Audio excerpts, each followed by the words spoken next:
Hindi ko ma-advise na, oh, you start many businesses and see what will work. I don't buy into that. For me, you start one, full conviction ka dun, galingan mo. Become the best. And then if you're gonna start another one, make sure sobrang dali na niya i-start kasi naka-integrate siya dun sa main business mo. That's my style.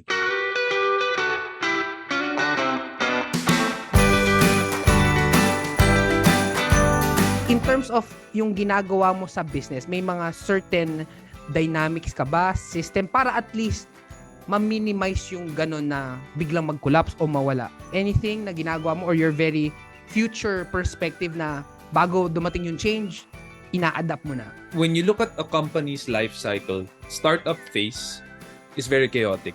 You wear a lot of hats. You're the accountant, you're the lawyer, you're the salesperson, you're the account manager, you're the project manager, everything. And then you try to put order into that chaos by the 5th year. Because nagiging stable na yung business mo, may sales ka na dumadating, may referrals na, hindi ka na habol ng habol para mabuhay, mag-survive. So, you pay back the chaos debt. May umutang ka sa gulo. Magulo lahat Inutang mo yung oras na yon to put order by the 5th year. 5th, 6th, 7th to the 10th year. You're putting order. You're paying your chaos debt. That is a very important part of a company's lifetime. Because if that is not fixed, you will run your business like a startup until you die. And nakakita na tayo ng mga ganitong negosyo, yung mga sobrang hands-on na Chinese people, Phil Chai, usually that's how they run their business. It's like a startup until they perish, until they hand it over to the next generation. Because they don't want to pay the chaos debt. They're okay with the chaos because they think they're in charge, they're on top, they're very hands-on. That's their style. I don't condemn that style. It works for them. For me, I don't want to live that way. That's not the kind of business na style that I choose. So the 5 to 10 years, I really focused on building the systems. And from the hiring pa lang, which I think is the most important thing, to the client onboarding, lahat kami may pang-onboard na kami, kompleto na. So when we hire people, they go through a hiring process. When they're hired, they go through a series of videos and courses. Who is SEO hacker? What are our core values? Leadership 101. What is leadership? What is trust? How do you build trust? All of these lessons, I shot it in our studio with my leadership staff team. So they edited it. We put it on in a repository. And new hires have to finish it within 2 weeks. They have to email us what they learned per chunks of lessons. And then we respond as an execom to them. And also, I built my execom. So we have our COO, David. Apple, my wife, is our CFO. I'm really bad with finances, so she handles that. I have my CTO. So naka-segregate na yung roles namin so that we're preparing na for the enterprise stage where we go out and play internationally. Hopefully, we start that next year by the 14th year of our company. So you have to build these systems para kahit, the school bus test, pag nabanggayan ng school bus yung founder, tuloy-tuloy pa rin yung negosyo. So I keep thinking about that. How can I pass the school bus test? And these are the things that came up and we've been executing since our 7th year. Nice. I like what you said, no? Like, na-systematize mo na and then maging one page kayo in terms of values, ina-accelerate mo na rin yung learning. And I'm sure the people who are watching here, they are learning a lot. Siguro, another question is, for 2024, anong magandang business that people can enter? With the advent of AI, that's the newest thing that has entered. SEO only became really big because data became really cheap and mobile phones became really cheap. Without those two things, I don't think SEO will be as valuable as it is now. It will be valuable for PC and laptop searchers, but everyone has a mobile phone. And because everyone has a mobile phone, SEO became very, very valuable. So, when you look at that, what enabled digital marketing to gain, I don't know, like 50% of the marketing budget of companies? It's because everyone has a smartphone. Data is cheap. Everyone has access to the internet. Even the kasambahays, even the drivers. That's why digital marketing is so valuable. That's why it has so much it has so much budget right now allotted by companies. Without that, wala. So when we enter 2024, you look at the enablers. What do people have right now that's different? And then you build on that. If you want to be a trailblazer, like I was with SEO way back 2010, and the new things that we have now start with AI. Crypto is not new anymore. Although right now we are at a bull run again, but it's not new anymore. What's new is AI talaga. So you look into what things can you augment, add value, or innovate with artificial intelligence that is freely available right now. Actually, I'm mistaken. It's not free. You have to pay for the API if you want to use it in a customized way. But it's super cheap. Like the API is super cheap. And then you can also charge a premium if people are gonna use your software for AI. I mean, kanina lang may kausap akong missionary talaga. And he was telling me there's already Bible GPT. Right? So, yeah. I mean, bro, ang daming pwedeng gawin doon sa AI na technology. But when you look at the Philippines, we're like 10 to 20 years behind the rest of the world in terms of technology. Depends on what technology, but largely, when you say technology, 10 to 20 years. And it's not just software. It's mostly hardware actually na nabebehind tayo. So yun pa lang, pwede ka mag-import ng technology dito. You market it, you sell it, pwede rin. There's just so many businesses that you can do. But since I'm in the tech industry, one of the biggest things that I think na sasabog, you know, the next, not naman next year, but in the next 3 to 5 years, AI-related technology, definitely. Yung AI, no, it revolutionizes how we do things. And I like AI rin eh. It makes job easier. Pero there are some like notions of people na, nako AI, mawawala trabaho natin sa AI. May ganong idea. Pero naniniwala din ako that it can also give more jobs to some. So how do you balance that? Yung idea na AI will take our jobs. There are a lot of people who, in history, thought that way about the new technology. It's not just AI. Like, robotics, for example. Sabi nila, si Amazon using robotics na. So, hindi na kailangan ng mga warehouse na manager or lifters, package lifters. Pero hanggang ngayon, meron pa rin. Because they adopted. These people adopted to augment the technology. I've known people who have lost jobs because of AI. I know people personally who has lost their jobs because of AI. But I also know people who have gained new jobs because of AI.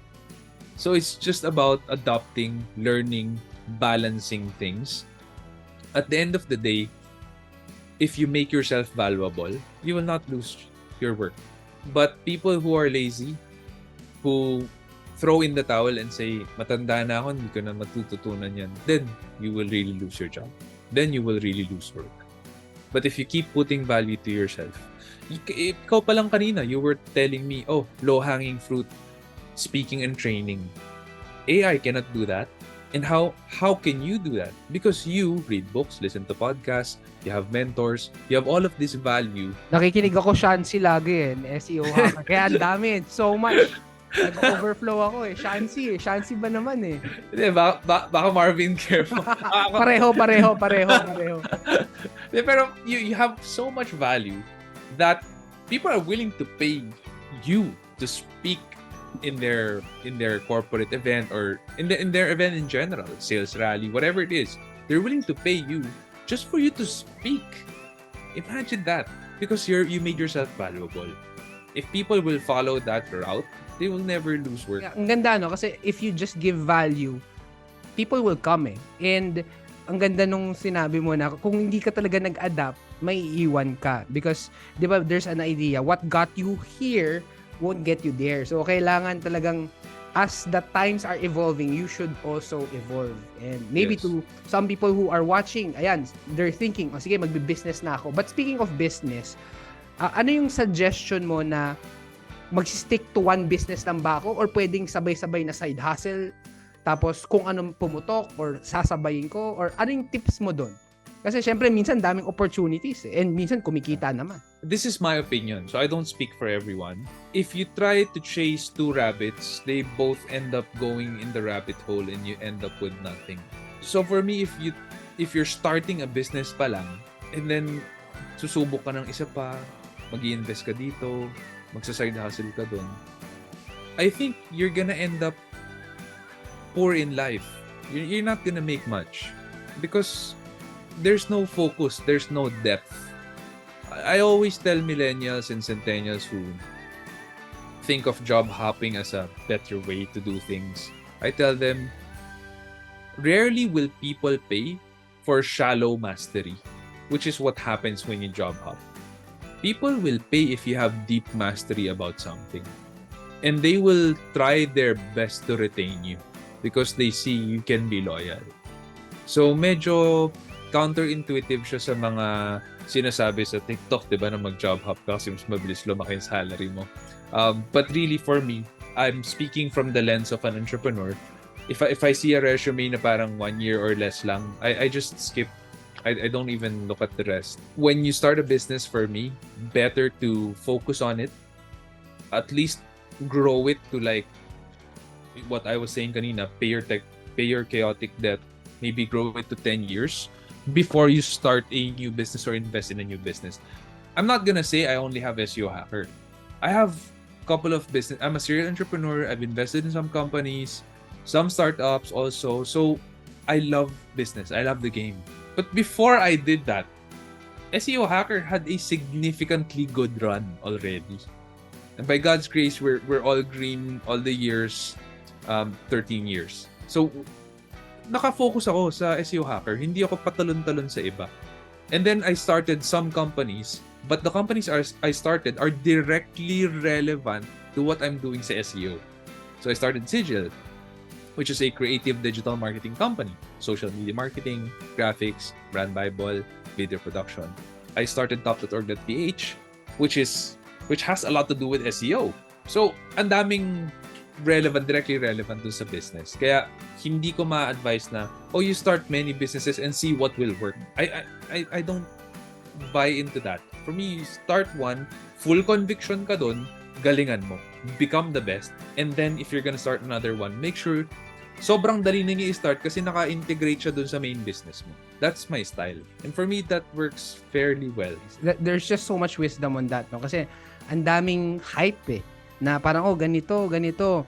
But I like what you said, that you need to really double down with so much conviction. And pagka naayos mo na yung system, na learn mo na yung skills, saka ka tumalon in adding. Hindi ka naka-build ng roots saka tatalon eh. Maganda yung sinabi mo na build ka muna.